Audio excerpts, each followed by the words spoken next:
आदाब, नमस्कार। आप देख रहे हैं INN चैनल। मैं हूं शेख अहमद अली। इस न्यूज़ बुलेटिन में आइए नज़र डालते हैं दिन भर की बड़ी खबरों पर। दुनिया भर में कोरोना वायरस से 13,52,173 लोग मुतासिर हो चुके हैं और अब तक 75,294 अफराद की मौत हो चुकी है। 2,87,679 लोग सेहतियाब भी हुए हैं। इटली में 16,523 और स्पेन में 13,341 अमवात के बाद अमेरिका में भी मरने वालों की तादाद 10,000 के पार हो गई है। जिस चीन से कोरोना वायरस की शुरुआत हुई वहां पर इन्फेक्शन तकरीबन ख़त्म हो गया है। 24 घंटे में इन्फेक्शन की वजह से कोई मौत नहीं हुई। यहाँ जनवरी से इन्फेक्शन फैलना शुरू हुआ था, तब से ये पहला मौका है जब एक दिन में किसी मुतासिर शख्स की मौत नहीं हुई। 8 अप्रैल को वुहान से भी लॉकडाउन हटा लिया जाएगा। चीन में सिर्फ वुहान ही बचा है जहां लॉकडाउन जारी है। वुहान में पिछले 14 दिन में इन्फेक्शन के सिर्फ 2 मामले ही सामने आए। यहां 23 जनवरी से लॉकडाउन है। हिंदुस्तान में पीर की शाम से अब तक कोरोना वायरस कोविड-19 के 354 नए मामला सामने आने के बाद उस वायरस के पॉजिटिव मरीजों की तादाद बढ़कर 4,421 हो गई। अब तक मजमूई तौर पर 117 लोगों की मौत हो चुकी है। उनमें कल हुई 8 अमवात भी शामिल है और अब तक कोरोना वायरस के 326 मरीज सेहतमंद हो गए हैं, जिन्हें अस्पताल से छुट्टी दे दी गई है।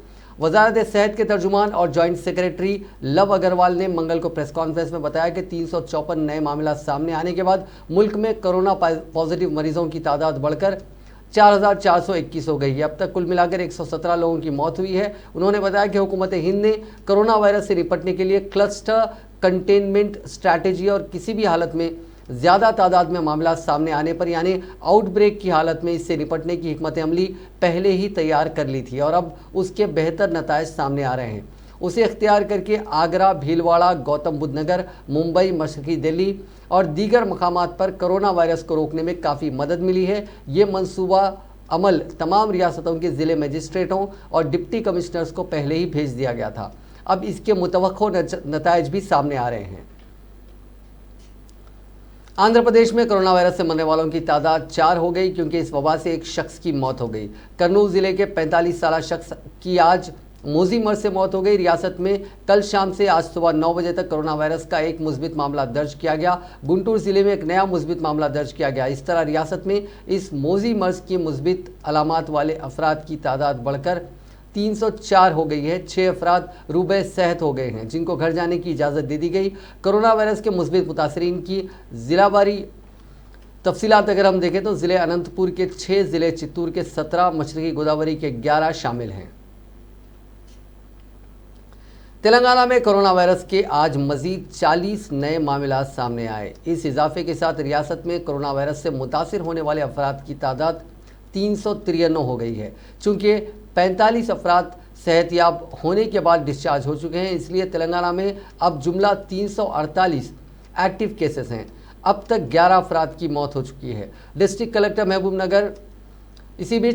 कलेक्टर महबूब नगर वेंकट राव ने बताया कि कोरोना वायरस से 23 दिन का शीर ख्वार भी मुतासिर हुआ है। ज़िले में पेश आए कोरोना वायरस के केसेस के ताल्लुक से कलेक्टर वेंकट राव ने एक बयान जारी किया। उन्होंने कहा कि 2 दिन कबल शीर ख्वार के वालिद और दादी कोरोना वायरस से मुतासिर हुए थे और आज इस खानदान में शीर ख्वार को वायरस हो गया। बच्चे को बेहतर इलाज के लिए सिकंदराबाद के गांधी हॉस्पिटल मुंतकिल कर दिया गया। मुल्क में जारी 21 दिन के लॉकडाउन को लेकर गैर यकीनी की सूरत हाल बन रही है। ज़राए के मुताबिक कुछ रियासती हुकूमतों और एक्सपर्ट्स ने सरकार से अपील की है कि लॉकडाउन को बढ़ाया जाए और मोदी सरकार इस पर गौर भी कर रही है। लेकिन वजारत सेहत ने अपनी प्रेस कॉन्फ्रेंस में वाजे किया कि लॉकडाउन पर अभी कोई फैसला नहीं लिया गया है, इसीलिए इस पर अंदाज़ा ना लगाया जाए। उत्तर प्रदेश और मध्य प्रदेश हुकूमत लॉकडाउन को बढ़ाने का इशारा दे चुकी हैं। तेलंगाना के सीएम के चंद्रशेखर राव ने भी मोदी सरकार को लॉकडाउन बढ़ाए जाने की तजवीज़ पेश की है। मध्य प्रदेश के वज़ीर आला शिवराज सिंह चौहान ने आज कहा कि मईशत से ज़्यादा ज़रूरी लोगों की ज़िंदगी है। मईशत सुधारी जा सकती है, लेकिन लोग मरेंगे तो उन्हें वापस नहीं लाया जा सकता। उन्होंने कहा कि ज़रूरत हुई तो लॉकडाउन की मुद्दत बढ़ाई जा सकती है। केरल के वज़ीर आला पी विजयन भी लॉकडाउन को बढ़ाने की वकालत कर रहे हैं। उन्होंने लॉकडाउन के बावजूद रियासत के कई हिस्सों में कर्फ्यू भी लागू किया है। उनके अलावा महाराष्ट्र के वज़ीर आला उद्धव ठाकरे, राजस्थान के सीएम अशोक गहलोत और हरियाणा के सीएम मनोहर लाल खट्टर भी लॉकडाउन को बढ़ाए जाने के हक में हैं। कैबिनेट सेक्रेटरी राजीव गौबा ने सरकारी ज़राए के हवाले से एक ट्वीट किया था। ट्वीट में लिखा था कि कई रियासती हुकूमतें और एक्सपर्ट्स ने मरकजी हुकूमत से लॉकडाउन को बढ़ाने की अपील की है और मोदी सरकार इस पर गौर भी कर रही है, लेकिन ये ट्वीट आज डिलीट कर दिया गया। ट्विटर यूजर्स अब इस ट्वीट को डिलीट किए जाने पर सवाल उठा रहे हैं। आलमी इदारे सेहत यानी वर्ल्ड हेल्थ ऑर्गेनाइजेशन WHO ने मजहब या नस्ल की बुनियाद पर कोरोना वायरस के मरीजों की दर्जाबंदी ना करने की हिदायत दी है। WHO की पीर को होने वाली प्रेस कॉन्फ्रेंस में तंजीम के हेल्थ डिजास्टर प्रोग्राम के एग्जीक्यूटिव डायरेक्टर माइकल रियान ने कहा कि अगर कोई कोविड-19 से मुतासिर हो जाता है तो इसमें उसकी कोई गलती नहीं है। कोरोना के मरीजों की नस्ल, मजहब या अकायद की बुनियाद पर दर्जाबंदी नहीं की जानी चाहिए। उन्होंने ये बात एक हिंदुस्तानी सहाफ़ी के जरिए दिल्ली के निज़ामुद्दीन मरकज़ से कसरत से कोरोना के फैलाव पर सवाल के जवाब में कही। रियान ने कहा कि WHO इस्लामी और दीगर मजहबी रहनुमाओं के साथ राब्ते में है और मजहबी फ़राइज़ यानी रमज़ान मुबारक को मुलतवी करने के लिए उनसे तबादला ख्याल कर रहा है। माह रमज़ान के हवाले से हिदायत भी तैयार की जा रही हैं। उन्होंने तिब्बी अमले पर हमलों के वाक़यात को नाकाबिल कबूल करार दिया। There was, I think, a comment last week from some couple of scientists who said the testing ground for the new vaccines will be Africa. To be honest, I was so appalled, and it was a time when I said, when we needed solidarity, this kind of racist remarks actually would not help. It goes against the solidarity. Africa cannot and will not be a testing ground for any vaccine. We will follow all the rules to test any vaccine or therapeutics all over the world using exactly the same rule. Whether it's in Europe, Africa, or wherever, we will use the same protocol, and if there is a need to be tested elsewhere, to treat human beings the same way, equally. And the hangover from जमियतुल उलमा हिंद ने तबलीगी जमात और मरकज़ के मामले में media reporting के ज़रिए फ़िरका वाराना हम आहंगी को ख़राब करने का मामला सुप्रीम कोर्ट के सामने उठाया है। तंजीम ने मफाद आम्मा की अर्जी दायर करके मीडिया रिपोर्टिंग पर सवाल खड़ा किया और कहा कि मीडिया गैर जिम्मेदारी से काम कर रहा है और कोरोना वायरस की आड़ में मुसलमानों के खिलाफ नफरत फैलाई जा रही है। अर्जी में मरकज़ी हुकूमत से फ़र्जी खबरों की नशर व इशात पर रोक लगाने और बुनियाद परस्ती और फ़िरकावारियत फैलाने वाले मीडिया और तंजीमों के खिलाफ सख्त कार्रवाई करने का मुतालबा किया गया। वकील एजाज मकबूल के जरिए दायर की गई दरख्वास्त में कहा गया कि इस मसले को फ़िरकावाराना रंग देने और पूरे मुस्लिम कम्युनिटी को बदनाम करने की मीडिया की कार्रवाई मुल्क भर में मुसलमानों की ज़िंदगी और आज़ादी के लिए एक संगीन खतरा पैदा कर सकती है। ये आइन के आर्टिकल 21 के तहत विखार के साथ जीने के हक़ की भी खिलाफ वर्जी है। दरख्वास्त गुजार की शिकायत है कि मीडिया ने इस बदकिस्मत वाक़े की ज़िम्मेदाराना रिपोर्टिंग नहीं की। रिपोर्टिंग में कोरोना जिहाद, दहशतगर्दी, कोरोना बम जैसे जुमले बार बार इस्तेमाल किए गए। मीडिया के एक तबके ने इस वाक़े को मुसलमानों के खिलाफ नफरत फैलाने का हथियार बना लिया। कांग्रेस की सदर सोनिया गांधी ने कोरोना वबा से लड़ने के लिए अरकान पार्लियामेंट की तनख्वाह 30% कम करने के हुकूमत के फैसले की हिमायत करते हुए कहा कि इस वबा के खिलाफ जंग में बहुत पैसे की ज़रूरत होगी, इसलिए सरकारी इश्तिहारात और अखराजात में कमी करके बैरून मुल्क के दौरों पर रोक लगाने की सख्त ज़रूरत है। सोनिया गांधी ने मंगल को वज़ीर आज़म नरेंद्र मोदी को इस सिलसिले में ख़त लिखा, जिसमें हुकूमत से लग्जरी प्रोजेक्टों को रोककर इस फंड का इस्तेमाल कोरोना से लड़ने के लिए करने और वज़ीर आज़म केयर फंड की रकम को वज़ीर आज़म कौमी रिलीफ फंड में मुंतकिल करने की दरख्वास्त की। उन्होंने कहा कि सबसे पहले हुकूमत को टेलीविज़न, प्रिंट और ऑनलाइन इश्तिहारात पर 2 बरस के लिए रोक लगाकर ये पैसा कोरोना वायरस से पैदाशुदा बहरान से लड़ने में लगाना चाहिए। उन्होंने वाज़ेह किया कि कोविड-19 से मुतालिक सलाह या सेहत से मुतालिक इश्तिहारात को इस रोक से बाहर रखा जाना चाहिए। उनका कहना था कि मरकज़ी हुकूमत इश्तिहार पर हर बरस तकरीबन 1250 करोड़ रुपए खर्च करती है और इस पर रोक से कोरोना से मईशत और समाज को होने वाले नुकसानात की भरपाई करने में बड़ी मदद मिल सकती है।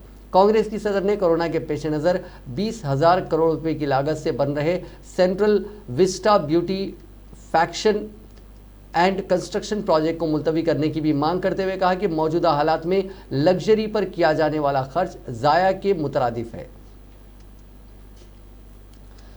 अमेरिकी सदर डोनाल्ड ट्रंप की कोरोना वायरस के इलाज में इस्तेमाल होने वाली अद्वियात हाइड्रोक्सी क्लोरोक्विन क्वीन के हिंदुस्तान से सप्लाई ना होने पर जवाबी कार्रवाई की धमकी के दरमियान कांग्रेस के साबिक सदर राहुल गांधी ने कहा कि हुकूमत को किसी के दबाव में आए बगैर पहले अपने शहरियों की जिंदगी बख्श अद्वियात दस्तियाब करानी चाहिए।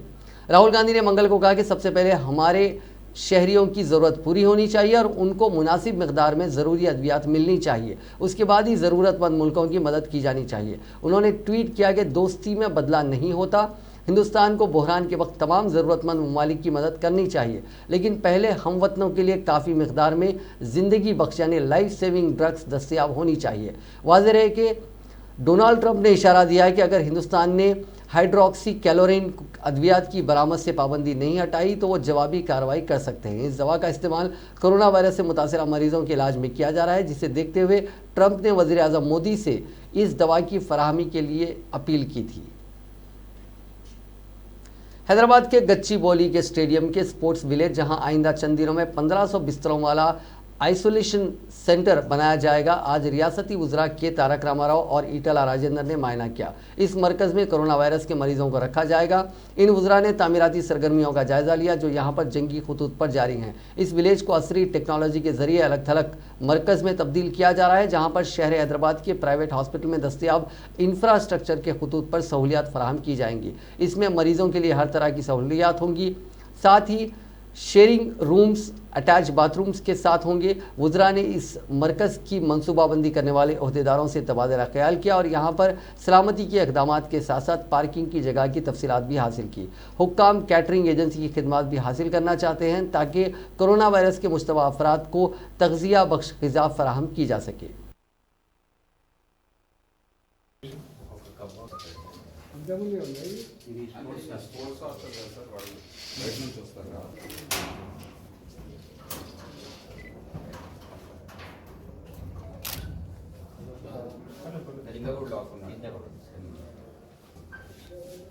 కోచెస్ ఉంటారు, ఒరిజినల్ ఇంటెంట్ వస్తారు స్టేడియం పక్కన.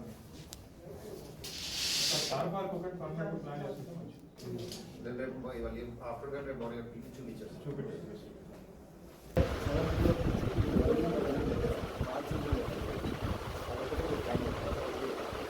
వాళ్ళు ఇట్లా చేస్తారు.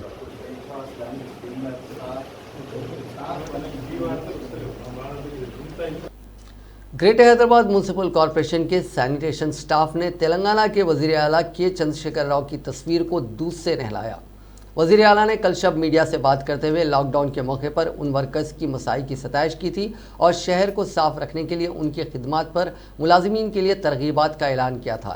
इस ऐलान के मुताबिक हर GHMC के हर सैनिटेशन मुलाजिम को 7,500 रुपये हासिल होंगे। इस फैसले पर सैनिटरी वर्कर्स ने मसरत का इजहार किया और वज़ीर आला के पोर्ट्रेट को दूध से नहलाया। इस मौके पर मेयर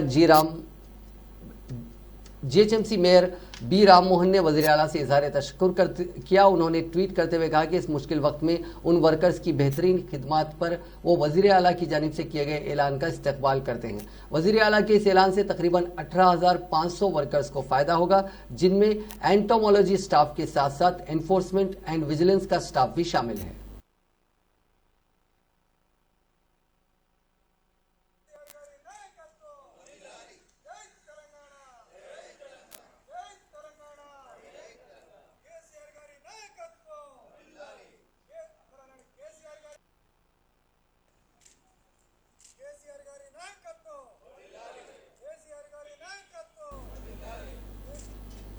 अजीम तर बल्दिया हैदराबाद के मेयर बी राम मोहन ने सफाई अमले के हमरा वज़ीर आला के चंद्रशेखर राव की तस्वीर को दूध से नहलाया। इस मौके पर उन्होंने कहा कि 24 घंटे खिदमत अंजाम देने वालों को वज़ीर आला ने जो तोहफा दिया है हम उसके लिए शुक्रगुजार हैं। उन्होंने कहा कि वज़ीर आला के ऐलान से बल्दिया में खिदमत अंजाम देने वाले 27,000 अमले को फ़ायदा हुआ है। उन्होंने बताया कि हर रोज़ 5,000 मीट्रिक टन कचरे की निकासी की जाती है। उन्होंने कहा कि वज़ीर आला के इस इक़दाम से सफाई अमले में मज़ीद हिम्मत पैदा हुई है और वो कोरोना वायरस से क्या किसी भी हालत में खिदमत अंजाम देने के लिए तैयार हैं। కరోనా వైరస్ కు సంబంధించి మరి ఇలా దేశాలే ఇలా అగ్రరాజ్యాల నుంచి మొదలు పెడితే ఇలా చిన్న ఐలాండ్స్ వరకు కూడా మరి అతలాకుతలవుతున్న సమయంలో మరి దానికి ఎదురొడ్డి పోరాడుతున్న మా మున్సిపల్ కార్మికులను మరి దృష్టిలో పెట్టుకొని గౌరవ ముఖ్యమంత్రి గారు కేసీఆర్ గారు అదేవిధంగా మున్సిపల్ మంత్రి గారు ఇలా కేటీఆర్ గారి నాయకత్వంలో మరి ఎమర్జెన్సీ సర్వీసులు చేస్తున్న మరి హెల్త్ డిపార్ట్మెంట్ కానీ అదేవిధంగా పోలీసు కానీ మరి వాళ్ళ మొత్తం పారిశుద్ధ్యం మెయింటైన్ చేస్తూ అద్దంలాగా మరి రోడ్లు కానీ కూడళ్ళు కానీ గల్లీలు కానీ బస్తీలు కానీ అన్నీ కూడా చాలా బ్రహ్మాండంగా మెయింటైన్ చేస్తున్నారని చెప్పి ఇవాళ మా శానిటేషన్ సిబ్బంది కానీ ఎంటమాలజీ కానీ ఈవీడిఎం కానీ మరి ఇవాళ 1-2 అని కాదు ఇలా జిహెచ్ఎంసీ పరిధిలో ఉన్న అన్ని డిపార్ట్మెంట్లను పేరున స్వయంగా ముఖ్యమంత్రి గారి గుర్తు చేసుకుంటూ మరి ఇవాళ నేను రోడ్ల మీద పోతున్నప్పుడు ఇలా హాలిడేస్ అయినా ఇలా కరోనా వైరస్ వణికిస్తున్నా కూడా పారిశుద్ధ తల్లులకు మరి ఇలా సలాం చేస్తున్నా నేను మరి ఇలా కాలు మొక్కి నెత్తిన పోసుకుంటా అని చెప్పి మరి ఇలా అంత పెద్ద మాట ఇలా ముఖ్యమంత్రి గారు అనడం జరిగింది. ఇవాళ వారు చేయబట్టే ఎక్కడ కూడా వైరస్ వ్యాప్తి చెందకుండా ఉంటుంది. మరి ఇలా वजीर फाइनेंस टी हरीश राव ने सिद्दीपेट में 104 माइग्रेंट वर्कर्स में 12 किलो मुफ्त चावल और 500 रुपये नकद रकम तकसीम की। इस मौके पर उन्होंने कहा कि ज़िले सतह पर 10,000 अफराद में ये इमदाद तकसीम की जा चुकी है। मज़ीद 8,000 अफराद में ये इमदाद तकसीम की जाएगी। लॉकडाउन की वजह से गैर आबाद मज़दूरों को परेशान होने की ज़रूरत नहीं है क्योंकि हम सब हिंदुस्तानी हैं। उन्होंने कहा कि गैर आबाद मज़दूर की भूख मिटाना हमारी जिम्मेदारी है। उन्होंने अपील की कि वो समाजी फासला बरकरार रखें। उन्होंने कहा कि ज़रूरत पड़ने पर मुफ्त खाने का इंतज़ाम भी किया जाएगा। अस्सलाम वालेकुम। बस ये कोरोना एक नया वायरस जो आके पूरा देश में दुनिया में पूरा परेशानी में है, लेकिन इसमें ज़्यादा चिंता करने का ज़रूरत भी नहीं है। बस आप फिजिकल डिस्टेंस मेंटेन करते हुए थोड़ी दिन सब्र से जो दिल्ली में सरकार राज्य में जो सरकार बोलते हैं आ रहे हैं उसको आप लोग अमल करें तो कोरोना से अपन बाहर जाते हैं। हम तेलंगाना के सरकार की तरफ से आपको भरोसा देना चाहते हैं। आप सब लोगों को एक आदमी को 12 किलो चावल और 500 रुपये भी दे दें। अभी भी थोड़े लोगों को कम पड़े, जिले में और भी थोड़े लोग बचे हुए हैं, उन लोगों को भी दिलाना बोल के हमारा जॉइंट कलेक्टर साहब मुझे बता रहे। अभी तक सिद्दीपेट जिले में दूसरे राज्यों से आए सो कूली जो लेबर लोग हैं।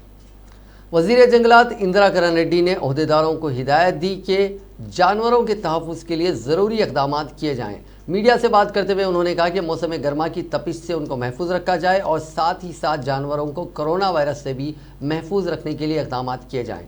अमेरिका में ब्रूनो ज़ू में शेर में कोरोना वायरस की अलामतें पाई गई हैं। उन्होंने PCCFR शोभा से फ़ोन पर बात करते हुए तमाम ज़ू पार्क्स और टाइगर रिजर्व फॉरेस्ट में मौजूद तमाम जंगली जानवरों की सेहत से मुतालिक तमाम एहतियाती तदाबीर अख्तियार करने की हिदायत दी। उन्होंने कहा कि ज़ू में जानवरों को खाना देने वाले अमले के मायने किए जाएँ। जानवरों की जांच के लिए महकमे और वेटनरी ओहदेदारों से मिलकर काम करें। टाइगर रिजर्व इलाकों में CCTV के ज़रिए शेरों की सेहत पर नज़र रखी जाए।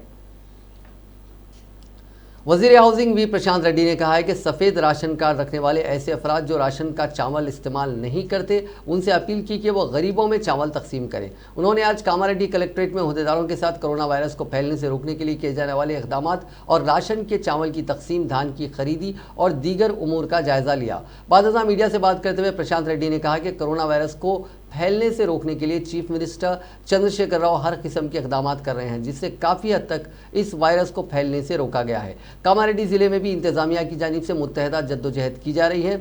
ज़िले भर में लॉकडाउन पर सख्ती से अमल आवारी हो रही है। बैरूनी ममालिक से आने वाले और दीगर इलाकों से आने वाले अफराद को होम क्वारंटाइन में मुंतकिल करने से अब तक एक भी कोरोना वायरस का मुस्बित केस दर्ज नहीं हुआ।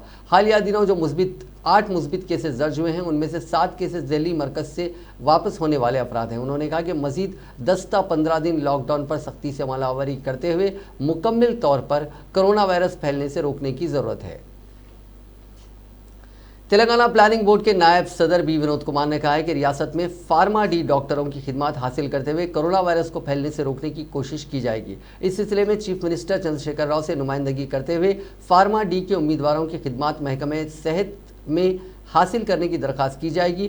Telangana pharma D doctors welfare association के सदर डॉक्टर बी चंद्रशेखर नायक की सदारत में एसोसिएशन के दीगर नुमाइंदों ने आज विनोद कुमार से मुलाकात की और रियासत में कोरोना वायरस के खिलाफ हुकूमत के इक़दाम की सताइश करते हुए अपनी खिदमत का भी पेशकश किया। एसोसिएशन के सदर चंद्रशेखर नायक ने विनोद कुमार को बताया कि क्लिनिकल सतह पर ही नहीं बल्कि फार्मेसी और इलाज व मालिजे में भी फार्मा डी डॉक्टर्स का अहम रोल होता है। मरकजी हुकूमत ने 1 साल कबल फार्मा डी के उम्मीदवारों को डॉक्टर तस्लीम कर लिया है। इस सिलसिले में पार्लियामेंट में गुज़िश्ता साल बिल की भी मंजूरी अमल में आई। उन्होंने उनकी खिदमत को डॉक्टर की हैसियत से हासिल करने का हुकूमत को मशवरा दिया। इस मौके पर तेलंगाना प्लानिंग बोर्ड के नायब सदर विनोद कुमार ने कहा कि हुकूमत समाज के हर तबके और शख्सियात की खिदमत हासिल करने तैयार है। फार्मा डी डॉक्टर्स की खिदमत को भी हासिल किया जाएगा। कोरोना वायरस के खिलाफ न सिर्फ डॉक्टर्स बल्कि पैरामेडिकल स्टाफ और दीगर महकमों के मुलाजिमीन दिन रात खिदमत अंजाम दे रहे हैं। ऐसे हालात में फार्मा डी के डॉक्टर्स रजाकाराना तौर पर अपनी खिदमत का पेशकश कर रहे हैं। उनकी खिदमत को हासिल करने हुकूमत से नुमाइंदगी की जाएगी। उन्होंने कहा कि रियासत भर में 1900 फार्मा डी उम्मीदवार हैं और 5700 फार्मा के ग्रेजुएट्स हैं। ये तमाम हुकूमत के पास रजिस्टर्ड शुदा है। इस मौके पर विनोद कुमार ने एसोसिएशन की जानिब से रजाकाराना तौर पर खिदमत फराहम करने की पेशकश से मुतालिक चीफ मिनिस्टर और वजीर सेहत के नाम लिखे गए मकतूब को हासिल करते हुए उसे हुकूमत के हवाले करने का तयक़ुन दिया। तेलंगाना प्रदेश कांग्रेस कमेटी के सदर और रुकने पार्लियामेंट कैप्टन एन उत्तम कुमार रेड्डी ने मुतालबा किया है कि रियासती हुकूमत सैनिटेशन स्टाफ की तनख्वाह फौरी जारी करे और सभी मेडिकल प्रोफेशनल्स को पर्सनल प्रोटेक्शन इक्विपमेंट मुहैया करवाए। उत्तम कुमार रेड्डी ने आज मिरियालगुड़ा म्यूनसिपैलिटी के सैनिटेशन स्टाफ को फूल निछावर करके और उनके पैर धोकर उनको तहनीत पेश की। इसके अलावा कांग्रेस पार्टी की जानिब से सैनिटेशन स्टाफ में नकद रकम, मास्क, ग़िज़ा और दीगर अशिया भी तकसीम की गई। इस मौके पर बात करते हुए उन्होंने कहा कि सैनिटेशन स्टाफ, मेडिकल प्रोफेशनल्स और पुलिस एहलकारों की खिदमत को खिराज पेश किया और कहा कि ये अफराद अपनी सेहत और ज़िंदगी को दाव पर लगाकर इस मुश्किल घड़ी में आवाम की खिदमत कर रहे हैं। इसलिए हुकूमत को भी चाहिए कि वो उन सभी की ज़रूरतों को पूरा करे। पर पर्सन 10 కిలోల రైస్ అది కూడా చేరాలి। ఇంత ఇబ్బందికర పరిస్థితుల్లో మరి ఎవరు కేంద్ర రాష్ట్ర ప్రభుత్వం ప్రకటించిన ఈ విషయాలు కూడా వెంటనే ప్రజలకి చేరాలని చెప్పి కాంగ్రెస్ పార్టీ డిమాండ్ చేస్తుంది। మిత్రులారా, మరి ఈ రోజు ఇక్కడ రావడం, ఈ రోజు మరి నేను వస్తుంటే ఎవరో చెప్పారు నాకు ఈ రోజు ప్రపంచ ఆరోగ్య దినోత్సవం। ఆ సందర్భంగా మిర్యాలగూడ మున్సిపాలిటీ సిబ్బందితో కొంతసేపు గడవడం, మీకు సన్మానం చేయడం నాకెంతో సంతోషంగా ఉంది, నాకెంతో మంచిగా సార్ ఒక్కటి అడుగుతున్నాను సార్, వీళ్ళకి కనీసము మాస్కులు కూడా సప్లై చేస్తలేరు మన కమిషనర్ గారు కానీ ఎవరు మాస్కులు లేవు। నేను కొద్దిగా బిఎల్ఆర్ గారి అన్నను మిమ్మల్ని కమిషనర్కి కొద్దిగా రిక్వెస్ట్ పెట్టి వాళ్ళకి మాస్కులు ప్లస్ గ్లౌజెస్ ఈ రెండు ప్రొవైడ్ చేయాల్సిందిగా నేను కోరుతున్నా సార్।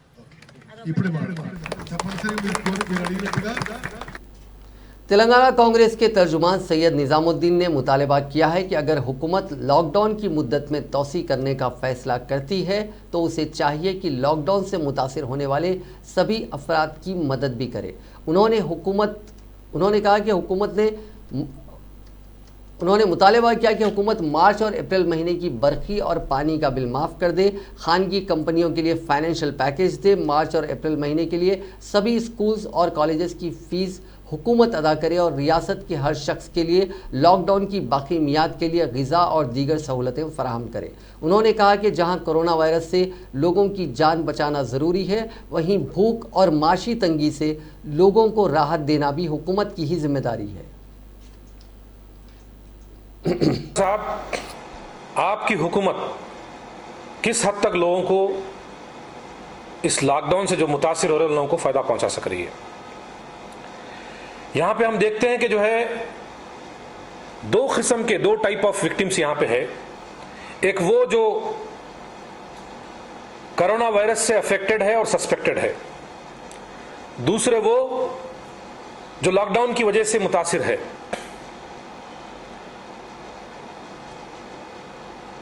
जिसमें इमीडिएट अफेक्ट होने वाले डेली वेज अर्नर है, ऑटो ड्राइवर है, कैब ड्राइवर है, ये लोग जो है ना लॉकडाउन की वजह से इमीडिएट अफेक्ट हो रहे हैं। छोटे दुकान वाले और छोटे दुकानों में काम करने वाले, ये लोग दूसरे अफेक्टेड एरियाज है। लोगों की जान बचाने के नाम पर कई लोग आज लॉकडाउन की वजह से भूखे मर जा रहे हैं, काफी परेशान है। 22 मार्च 2020 को लॉकडाउन, सिटी लॉकडाउन स्टार्ट हुआ। तकरीबन 15 से 16 दिन आज को मुकम्मल हो चुके। लोग भीख मांगने पे उतर गए, काफी परेशान है, भूखे प्यासे। डेली वेज अर्नर्स को तो इतनी तकलीफ है कि जो है सुबह से शाम तक वो मेहनत करे तो शाम में उनका चूल्हा जलता था। वैसे हालात के अंदर काफी मुतासिर हो गए। रही बात एम्प्लॉयज की, कंपनी वाले भी जो है ना मार्च के महीने की तनख्वाह दे सकते, इसलिए कि 10 दिन है, क्योंकि उनके पास काम करने वाला एम्प्लॉय है। उस एम्प्लॉय को जो है कैसे वो लोग जो है ना तनख्वाह नहीं देके निकाल सकते, वो लोग कुछ कंसिडर करके वो कर सकते। लेकिन उनके पास अगर अप्रैल महीने की भी तनख्वाह देने की अगर बात आ जाए तो वो लोग तो बिजनेस ही नहीं कर रहे, कहां से लाके देंगे। मेरा नाम सैयद। तेलंगाना पीसीसी के कारगुजार सदर व रुकने पार्लियामेंट रेवंत रेड्डी ने चीफ मिनिस्टर चंद्रशेखर राव की जानिब से मीडिया को कोरोना वायरस होने की बद्दुआ देने से मुतालिक रिमार्क पर शदीद बरहमी का इजहार किया और हुकूमत से मुतालबा किया कि वो फौरी तौर पर चीफ मिनिस्टर के खिलाफ मुकदमा दर्ज करे। मीडिया से बात करते हुए रेवंत रेड्डी ने कहा कि रियासत का मीडिया वक्तन फ़ौक़तन हुकूमत को सलाह व मशवरों के साथ उनकी हुकूमत के गलत कामों की निशानदही करते आ रहा है। ऐसे मीडिया पर बद्दुआ देने चीफ मिनिस्टर के लिए ज़ैब नहीं देता। उन्होंने कहा कि मौजूदा हालात में हर शख्स दुश्मन को भी कोरोना वायरस से मुतासिर ना होने की दुआ कर रहा है। ऐसे में चीफ मिनिस्टर की जानिब से हुकूमत की गलतियों की निशानदही करने वाले मीडिया को कोरोना वायरस लगने की बद्दुआ देना गलत बात है। उन्होंने कहा कि चीफ मिनिस्टर के इस रिमार्क से अवाम में गलत पैगाम जा रहा है। उन्होंने कहा कि इस वक्त चीफ मिनिस्टर चंद्रशेखर राव ने मीडिया के खिलाफ ये रिमार्क किए, उस वक्त प्रेस कॉन्फ्रेंस में चीफ सेक्रेटरी और डीजीपी मौजूद थे। उन्होंने डीजीपी से सवाल किया कि वो क्यों चीफ मिनिस्टर के खिलाफ इस रिमार्क पर मुकदमा दर्ज नहीं किए। रेवंत रेड्डी ने कहा कि चीफ मिनिस्टर केसीआर का दावा है कि वो कोरोना वायरस के तदारुक के लिए रोजाना वजीर आजम से बात कर रहे हैं, लेकिन अफसोस की बात यह है कि चीफ मिनिस्टर की अपोजिशन जमातों से इस मसले पर अब तक बातचीत नहीं हुई। उन्होंने कहा कि ऐसे हालात में हुकूमत को सियासी जमातों, तिब्बी माहिरीन से मुशावरत करने की ज़रूरत है। उन्होंने हुकूमत से सवाल किया कि खानगी दवाखानों की खिदमत से क्यों इस्तेफादा नहीं किया जा रहा है। उन्होंने कहा कि कोरोना वायरस के ताल्लुक से चीफ मिनिस्टर केसीआर ने तरह तरह के बयान दिए हैं। इब्तिदा में पैरासीटामोल के इस्तेमाल से कोरोना वायरस कम हो जाने का मशवरा दिया था और अब उसे खतरनाक मर्ज करार दे रहे हैं। चीफ मिनिस्टर ने यह भी कहा था कि 7 अप्रैल के बाद तेलंगाना में कोरोना वायरस खत्म हो जाएगा और अब जून तक लॉकडाउन की बात की जा रही है। चीफ मिनिस्टर के मुतज़ाद बयानात से अवाम में मजीद खौफ व दहशत देखा जा रहा है। उन्होंने कहा कि गरीबों के लिए हुकूमत को सैकड़ों करोड़ रुपए एहतियात उसूल हो रहे हैं, इस रकम को गरीबों में तकसीम करने के इक़दाम किए जाएँ। సిబ్బంది వీళ్ళే కాదు పని చేయాల్సింది. మిగతా వ్యవస్థలో ఉన్న పంచాయతీరాజ్ డిపార్ట్మెంట్లో కావచ్చు, ఆర్ఎండ్బి డిపార్ట్మెంట్లో కావచ్చు, ఇరిగేషన్ డిపార్ట్మెంట్లో కావచ్చు, లేకపోతే పోలీసులు ట్రైనింగ్లో ఉన్న పోలీసు సిబ్బందిని కావచ్చు, వీళ్ళందరినీ కూడా క్షేత్రస్థాయిలో నిత్యావసర వస్తువుల సరఫరా కోసం వినియోగించండి. ఈరోజు రోజువారీ కూలీలు పని చేసుకొని బతికే వాళ్ళు, వాళ్ళకు తినడానికి ఉండడానికి కనీస వసతులను ప్రభుత్వం కల్పించినా కూడా వాళ్ళు బయటకు వెళ్ళకుంటుంటారు.